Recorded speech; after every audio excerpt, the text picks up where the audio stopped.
Got a little bit more light shining on me from the left, but See the line when the sky meets the sea. calls me. No, it doesn't, because you don't go to the beach. I'd say I picked up. I didn't Useless conversation to go Maxie and Alexa. straight to voicemail. Yeah, like, you have 85 new. I'm like, yeah, you know what? Is it from the like the Chimes from the Sea?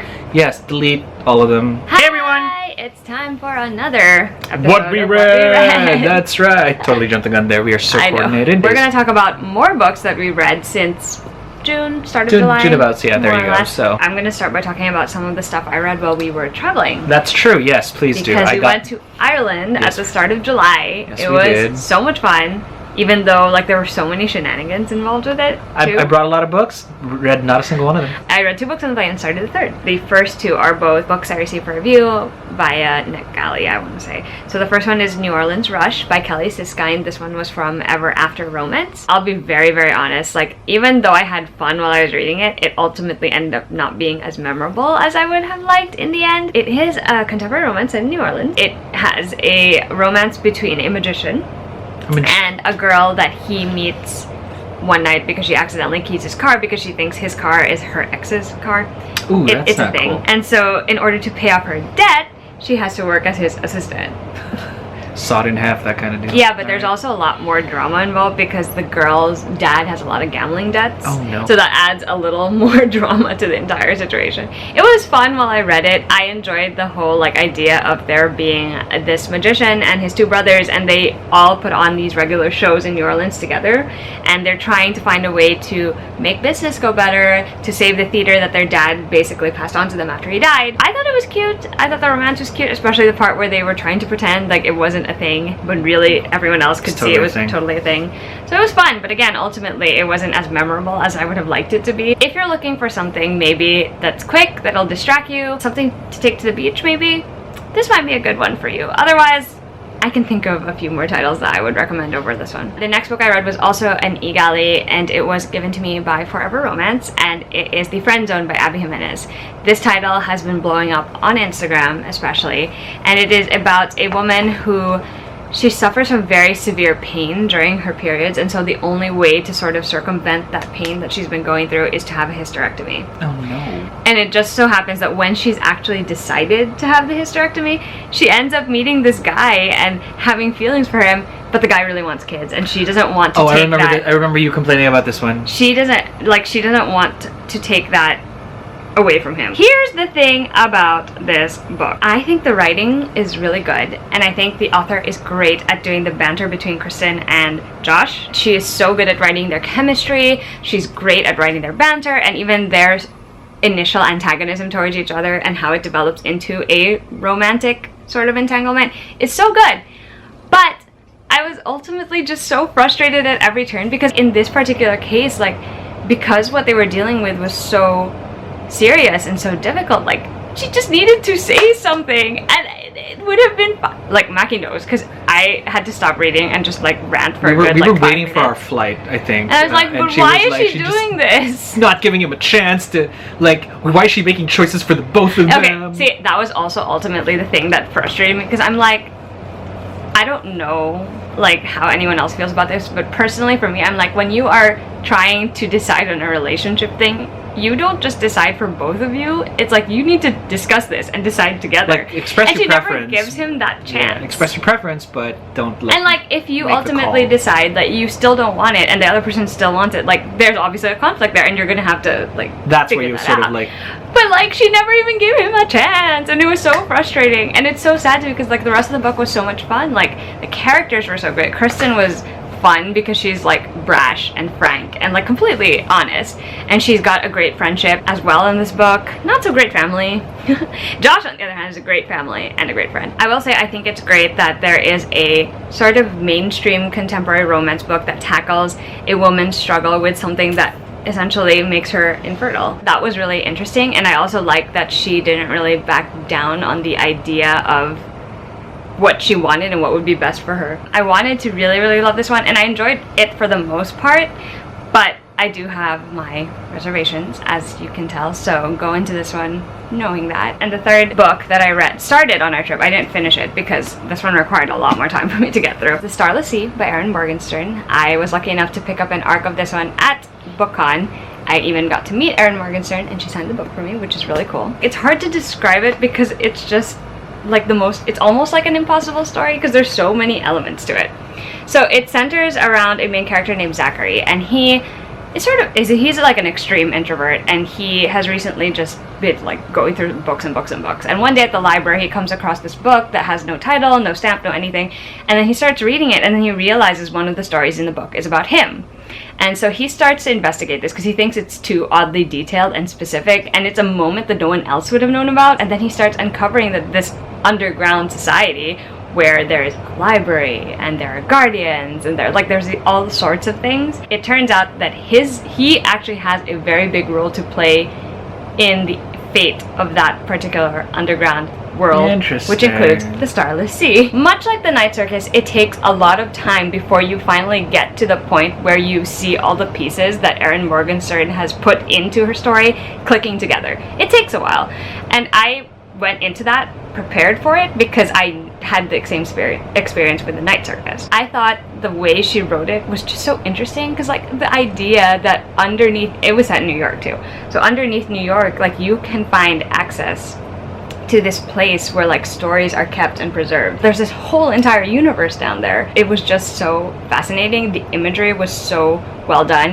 If you're not into flowery imagery, this probably won't be for you, but this one was like so descriptive. There's so many details, and she really paints a picture that comes to life in your head.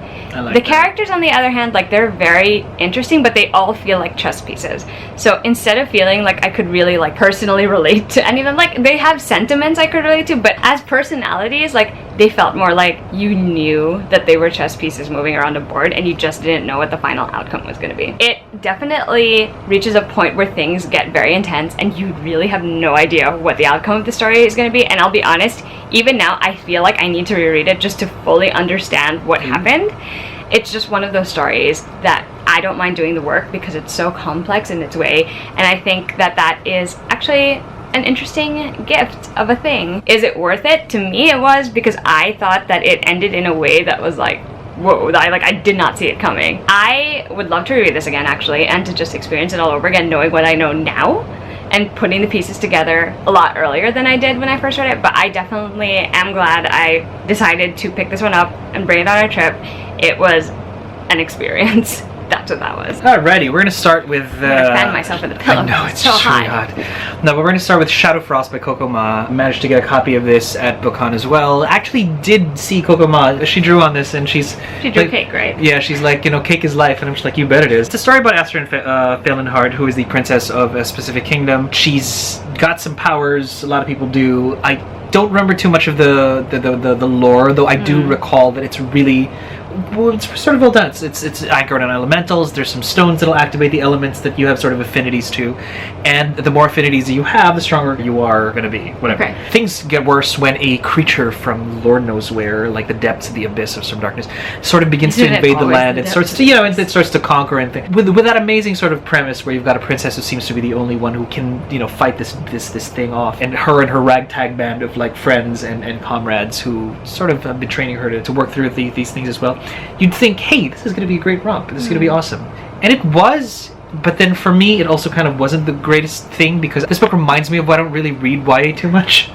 To be fair, Maki's like an adult fantasy and middle grade fantasy. I apparently have no in between. It's either like just all grown-ups and like their faces are being eaten out by aliens, or all children and they have to bend their friends to save the world. It's one of those two things. If this were in anime form, I think I would appreciate it a bit more because I could maybe forward through some of the like fan servicey thing. And by fan service, I don't mean like the kind of the pervy kind.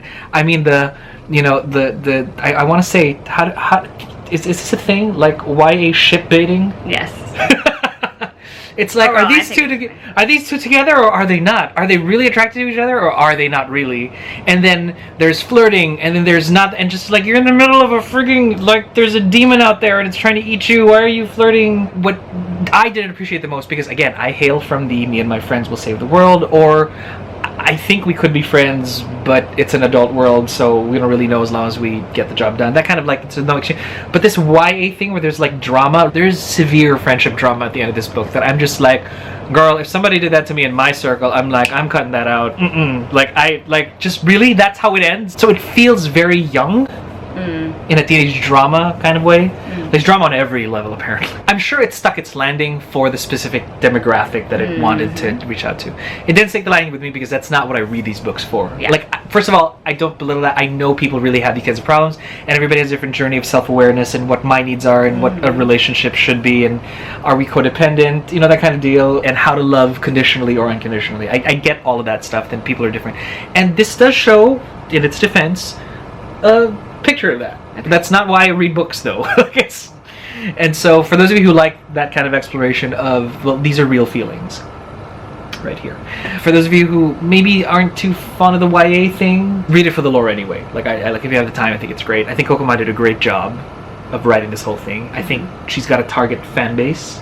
I just don't necessarily happen to be part of that fan base, but that in no way means that all of the things that shine about it don't. So it's pretty cool. The next book I want to talk about is Keeper of the Lost Cities. I want to read that one too. I want to say Shannon Messenger. There you go. We got this in a giant box with all, I want to say 8-ish. I want to say 8, yeah. Books. I think there's a 9th one out there too. There's going to be which one I'm definitely going to grab. It's a story about a 12-year-old girl named Sophie Foster who discovers something incredible about her, right? And so she's kind of a child prodigy who was in the papers, and her parents were like, let's not call attention to ourselves. And she's like, it's not my fault that I'm in the papers for being this smart. Yeah. But then her life goes to a complete, I want to say 180 with a loop-de-loop, because she discovers she's an elf. Now, side note, we all know how Maki feels about elves, right? He is not their biggest fan. Not a great fan. And here's when I finally crystallized it, because for years elves just sort of, even, you know, everybody was like, oh my gosh, elves and D&D and Tolkien, sorry, my bad. And then I asked myself, why do I not like elves? I mean, Glorfindel was pretty cool. I mean, I thought that guy was awesome. And then I watched The Hobbit, you know, and they're in Rivendell with like the dwarves and the thing, and they're getting fed, and then one dwarf goes, where's the meat?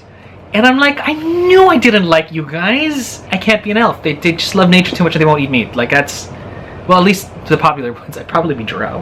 Let's face it. They're elves, they live underground. I'm pretty sure they eat meat.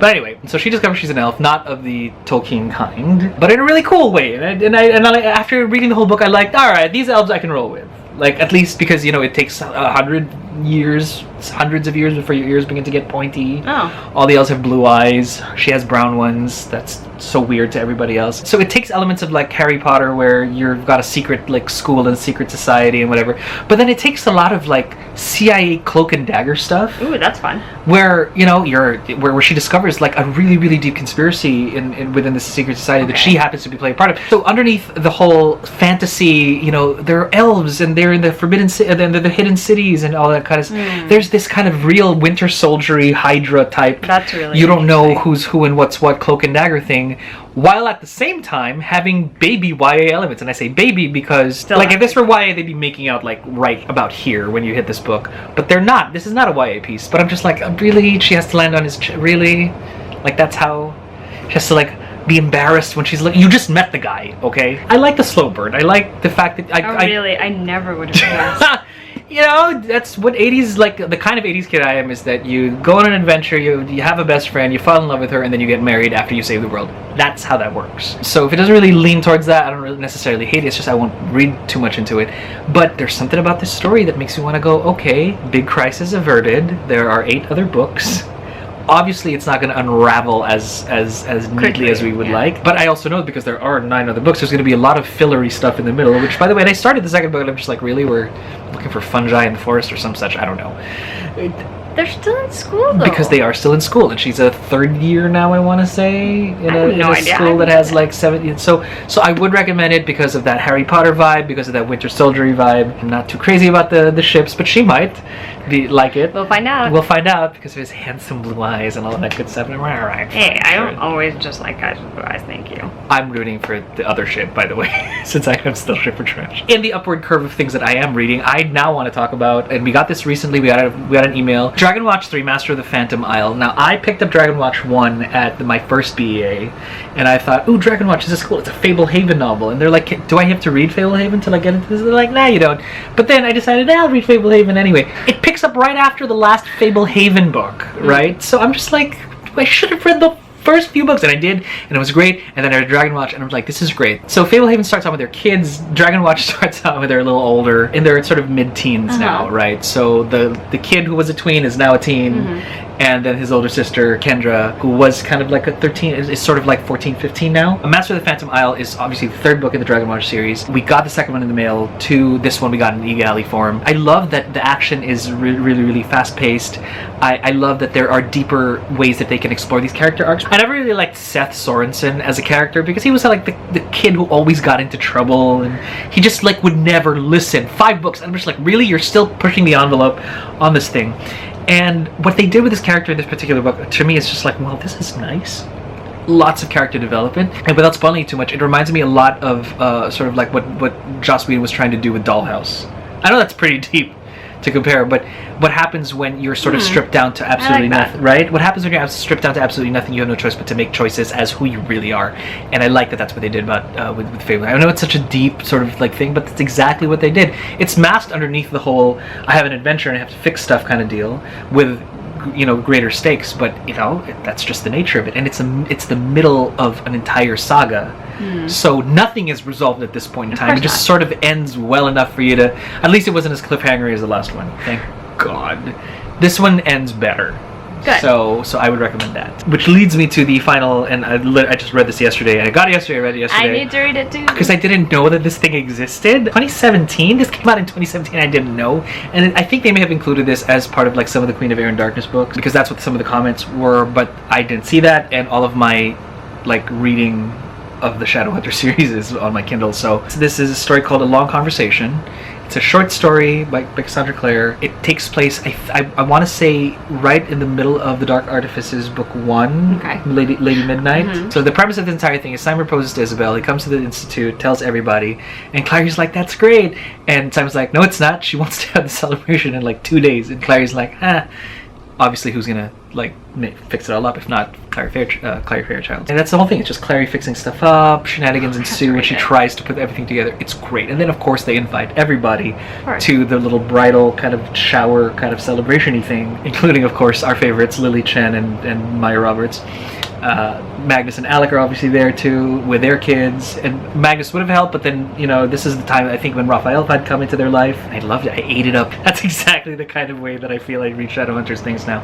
So I liked it. I know she's gonna love it. I can't wait so much. There is a moment there where I'm just like, oh, I think she's gonna like it. Still here, Population 2 on Shadowhunters Garbage Island. I actually technically read a short story while I was in Ireland because of Jane from It's Jane Lindsay. That's true. She's been sending us the flash fiction links. After the Bridge. It is something that was posted on Tumblr, and it basically just tells you what happens after 2 certain characters meet at a bridge. After, and it's great. I want to say 100 years of not being. It's wonderful. It made me so happy while I was in Ireland. It made a lot of people unhappy, though. Well, it made me happy. So, moving right along, I read a book with Rachel from Hello Chelly for our Friends with Arcs feature. The book is called Things You Save in a Fire, and it's by Catherine Center. It centers around a female firefighter named Cassie. Oh, nice. At the very beginning of the book, she's being awarded for something she did, but then she meets someone from her past who definitely did something terrible to her, and she kind of takes out all her aggression on him and ends up either having to be suspended or needing to move to another firehouse. Yikes. And it works out well because her mom wants her to move closer for like a year or so to help her out because she is going blind in an eye, so she ends up moving to where her mom is and joining up with a new firehouse. And so the story chronicles her experience with a new crew of people at the firehouse, but also in repairing her relationship with her mother, who left when she was around 16. It's hard to talk about books that you liked but don't necessarily love sometimes, because there are things that you definitely are glad you read it for, and then there are other things where you're like, oh, it's going to be a few months and you probably won't remember most of it. Things I liked about this book are characters. I liked the fire crews. I liked Cassie and her mom's best friend. I thought they were all pretty well rounded, pretty interesting to read about. I also liked seeing firefighter life in books. I don't read a lot of books with firefighters in them. It's been a very long time since I have, and it's just so fascinating, especially seeing it from the perspective of a female firefighter, which is not something I have ever encountered before. It was very interesting. Like, I could never be a firefighter, first of all, because I would probably run straight away from flames instead of into them, and I think it's a great and brave and commendable thing, but I don't think I could do it. But just reading about what it's like from the day to day, like sometimes you get called in for the most mundane things, and sometimes you get called in for like huge fires that you need to be like all hands on deck for. So that was really interesting. And I also like the themes of the story because it centers a lot around how important love is and what forgiveness really means, what it means to forgive, and then just, you know, considering what's really important in life. The two things that I will say didn't quite work for me were the writing at first, because it took me a long time to get into the story. It just took a while for me to really get a grasp on how the character was narrating her story, because it was very, very specific, which I guess to some people would be a good thing. To me, like, I just didn't jive well with it, so it took me a while to get invested. And then not only did that happen, but like I feel like all the events in the first 2/3 of the book, not 2/3, maybe like 70% of the book were like good and like leading up to the story, but then all of a sudden 30% was like big dramatic turning points. And I don't necessarily dislike that, but sometimes I feel like with certain stories it doesn't just sit well with me. Like, it feels like there should have been more time with those moments. So yeah, those are like the few things that I have to criticize about that book. So it was a decent read. If you're interested in the story at all, I think you should check it out because it was still worth the time I took to read it. The next book I'm going to talk about is part of this bind up here. It is Valiant, the second book in the Modern Fairy Tale series by Holly Black. So Valiant is a book that I read with Kristen from Super Space Chick, Mel from Mel to the Any, and Jane from It's Jane Lindsay. This is for our event Fairyathon, and I'll link all the details of that one down below. So Valiant follows the story of, I think she's 17 years old, her name is Valerie, and she runs away to New York City. She gets involved with this group of people there, and they introduce her to this world that she never knew existed, aka basically the world of fairy. Much like Type, I thought that this one is very much of its time, and it's still very gritty and dark in the same style that Type was. So I knew what to expect after having read Type, so it didn't bother me quite as much this time around. And I also appreciated the New York setting. I think that's actually what helped elevate it a teensy bit more for me, because I'm just pretty much a sucker for books set in New York. Story-wise, it was fine. It read okay, the plot was pretty tight. It's pretty contained into this one book, and you see mentions of the characters from the first book and some of the world of fairy in it, and that was pretty good. There is, again, trigger warnings for like stuff like drug and alcohol use and addiction and a lot of other things, violence, death, murder, poisoning. I mean, like, debauchery, despair, deceit, and grisly death. There's a lot of like stuff in this book, and I have to admit, the beginning of it, at first I thought I really was not gonna like it, because the beginning is very jarring, and a lot of the events in this book are jarring. It was fun. It was fine. I don't think I have much more to say about it. We'll probably talk about it more in our live show. I'm so glad, though, that we're going to end this video on a high note, because I read Fix Her Up by Tessa Bailey. I actually buddy read this with Kristen because, I don't know, we were both just in the mood to read a contemporary romance. Fix Her Up is about a girl named Georgette Castle. She's the youngest daughter in a family, and she kind of feels like her family has always just seen her as like the youngest. Like, they never really take her seriously, and it doesn't help very much that her actual career right now is that she's a children's party clown. And then you have Travis Ford. He is a retired baseball player because he got an injury, and he kind of doesn't know what to do with himself because baseball is all that he ever imagined or dreamed of for his future. And so he's kind of like angry and obviously depressed at the thought of like not having the thing that he's worked so hard for all his life. And he ends up encountering Georgie because he goes to work for Georgie's brother, who owns their family's like fixer-upper business. Now, Georgie has always had a crush on Travis. Right there, that number one thing is that it is the my brother's best friend trope, and it's an older brother, obviously, an older brother's best friend, which is, as you guys know, my jam. She takes it upon herself as someone who has known Travis forever to try and, you know, push him out of this funk that he's in, to encourage him to like actually snap out of it and start living again. And Travis is stubborn as all heck, but he can't say no to Georgie. And so what develops is this weird like friendship at first, but then there's also some sexual tension in there. And eventually one day they come to an agreement where they're going to pretend to be dating so that people will take Georgia more seriously because she's in an adult relationship, and so that Travis can be seen as more wholesome because he is now being given this opportunity to be a announcer for a baseball team, like a video correspondent, sorry, for a baseball team. Obviously this fake dating doesn't go according to plan because guess who's developing real feelings? It honestly plays out exactly like you would imagine. It is wonderful and delightful. I really enjoyed the romance, the banter, sexy times. I really enjoyed this. This was the first Tessa Bailey book I have ever read.